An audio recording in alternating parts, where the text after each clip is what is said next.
When you open a business, not for the investment or the financial aspect to it, but because you're really passionate about something, because you feel that this is what I should be doing, then I think you don't stop at the first obstacle. You really feel that you want to fight, and it's not a fight where the fight happens on an Excel file to be able to get to some positive, rows. It's a fight that really happens on the inside. It's like you feel that I want this to work because this is my baby, and I want to protect it.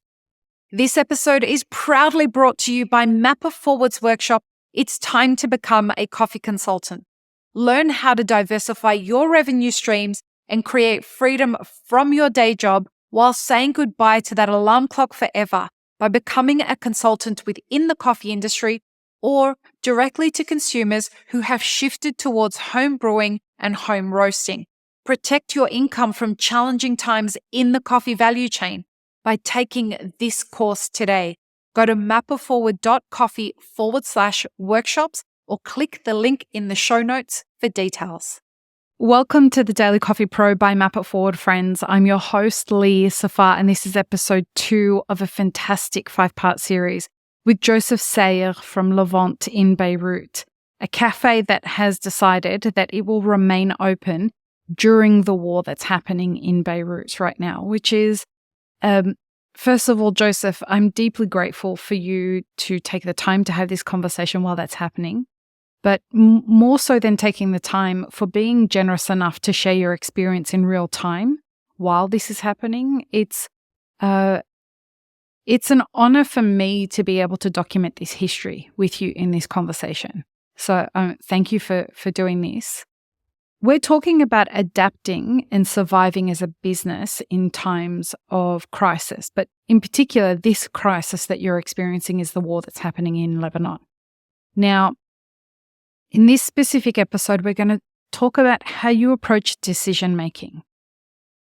During the pandemic, it was really interesting to observe how, as a collective, everybody was making decisions about how to survive this very new thing that we were all experiencing. How, as you are approaching this, now you went through the pandemic, you weren't a business owner at that time, but everybody cultivated some kind of resilience during that time. And that conversation that you talked about in the last episode, where you and your father, a man who had cultivated a lot of resilience from a lot of things that had happened in his life. These are the things that help us learn how to make decisions, right? How do you approach having all of these things that you've experienced yourself and that the people around you have experienced? How do you approach decision making at a moment like this? In moments like these, which we went through a lot,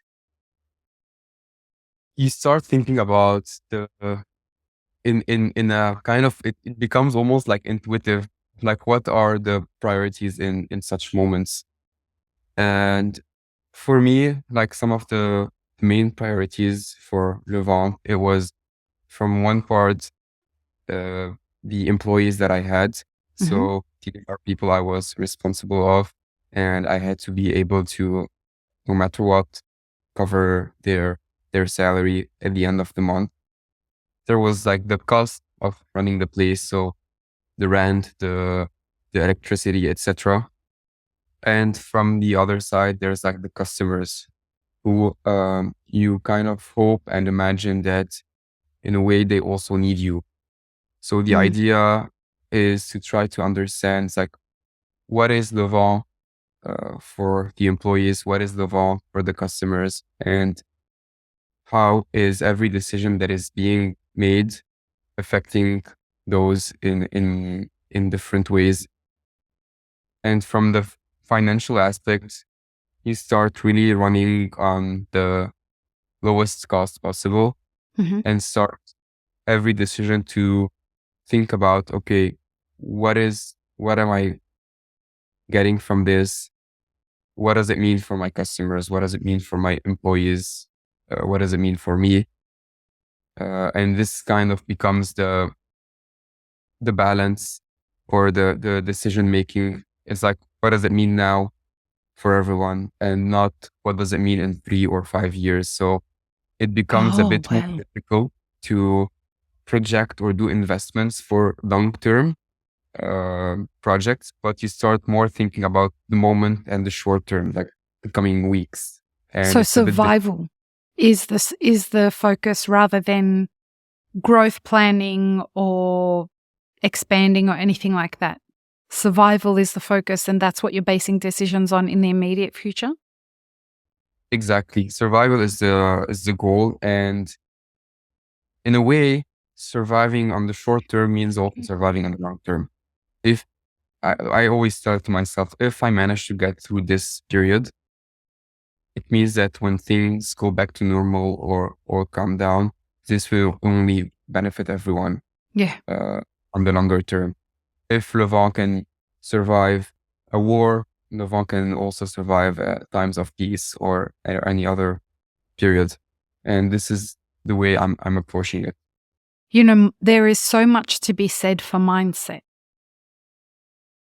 Mindset as a leader and as a business owner will determine everything about how you experience something. There are, and that was true during the pandemic as well. Some people took the opportunity to get out of business and didn't want to face the battle of what was ahead of them. And it sounds like your mindset has been, I'm going to take every lesson that this is about to teach me about myself and about my business. I'm going to use the opportunity to learn how to bring customers into the business, how to be present for my customers, and how to grow things. Is that right? Yes. So the thing about opening a business and life in general is like, the only thing you're sure about is that thing will never go according to plan. Word. It's like the least expected thing might end up happening. It doesn't, Yeah. it doesn't, it's not something you can plan for. You can always come up with scenarios and what ifs and stuff like this, but sometimes things happen that are not at all in the window of things you were expecting or hoping or not hoping for. And so when these things happen, I mean, no one was expecting a pandemic. There are maybe some experts somewhere who are expecting us, but not the average business owners. No. And so when these things happen, you have to take them as they are, and try to transform them into challenges, maybe lessons, or at least ways of adapting. But if you see them as just like obstacle and that's the end of it, it's maybe it's a bit less interesting, because this is what makes you evolve and think about new things, and then especially about like, what is the place that I'm taking or the role that I'm playing in this. And in a way, especially in times of war, resisting is also a political act. Deciding to be defeated is in a way a political act. Which is incredibly inspiring. It's something that is a deeper level of resilience, I think. It's intentional resilience. It's not something, it's a kind of survival that is the kind of protest that is written in history books, which is, I didn't know that about you. I didn't know that was one of the things which even gives me an even deeper respect for what you're doing. Tell me tell me, for please. me, dreaming, like coming back to Beirut was like something I've been dreaming about for years when I was living abroad. So Wow. I'm living my dream, and even though they turned part of my dream into a nightmare because of what's happening, I'm not like letting them take my dream away from me. So Mashallah. sticking to it and making it happen for me, it's like, it's something that they can't take away from you. And even if I end up closing, I know that I fought, to the maximum, and I did what I wanted to do, even in times of wars. You know that saying, don't die with the music in you? That's what this is. That's what this is. I was curious to ask you, but I think you've already answered the question. Like at some point when your dad's saying just close, and you can see all this chaos happening around you, and then there's an escalation where Beirut starts getting bombed. At any point, do you think it's not worth it? Or do you ask yourself, is it worth it? So sometimes this question comes to mind. It's like, what am I doing? Is it worth it? What I'm doing? But the answer is very quick, because although sometimes I do say to myself that financially what I'm doing doesn't seem to be worth it because of all the difficulties that we're going through. I've been open for more than a year and 2 months now, and you've made no money. Yes, returns have been quite almost none. Had I stick to my computer engineering job, I would have made a lot of money. Yeah. But at no point in time, I told myself this is not worth it. At no point in time, I told myself I regret doing this, because of everything that it had brought me and because of everything that I was able to bring to people. Levant has taught me so much. I've met amazing people in Beirut. I've met some suppliers and some customers who inspired me so much, who became part of who I am today. And even if I am to close tomorrow, I would never regret like doing this and opening this shop and living this adventure. So for me, it is difficult sometimes, but at no time I felt that it's not worth it. Well, it sounds like you are not going into this as a lot of business owners who have never been in business before. They deeply underestimate and are ill-prepared for the battle that's ahead of them. You seem to be coming into it wide-eyed and ready for it, but also accepting that the forces that are outside of you may be the ones that end up determining whether you stay open or not. And that doesn't end the journey completely. I was always saying to people when I decided to move back to Beirut that I know, unfortunately, that things might happen. We've had, over the last modern history of Lebanon, there was always something happening. I grew up here during the 2006 war, the bombings that were happening between 2005 and 2008. There was always something going on. Unfortunately, the region can be quite unstable sometimes. So I was a bit mentally prepared for this. It's just that you don't know what's going to happen, but you know that something is going to happen. But when you open a business, not for the investment or the financial aspect to it, but because you're really passionate about something, because you feel that this is what I should be doing, then I think you don't stop at the first obstacle. You really feel that you want to fight, and it's not a fight where the fight happens on an Excel file to be able to get to some positive rows. It's a fight that really happens on the inside. It's like you feel that I want this to work because this is my baby and I want to protect it. I was born and raised in Australia, and I'm Syrian. And I'm Australian Syrian. And one of the first people that I encountered in my life that made me want to be a leader was somebody who I have to this day the deepest amount of respect for. She was my school captain when I was in school. Her name is Tanya Ishak. And she taught me about the spirit of the Lebanese people. And it wasn't directly, like I was just in awe of the way that this woman, who was the same age as me at the time, with her conviction and gentleness and compassion and deep resilience, would talk about Lebanon and the Lebanese spirit. And she would talk about how unjust the Lebanese people had been treated. And I was this ignorant, uninformed 17-year-old who just thought, but she lives in Australia. Why does this matter?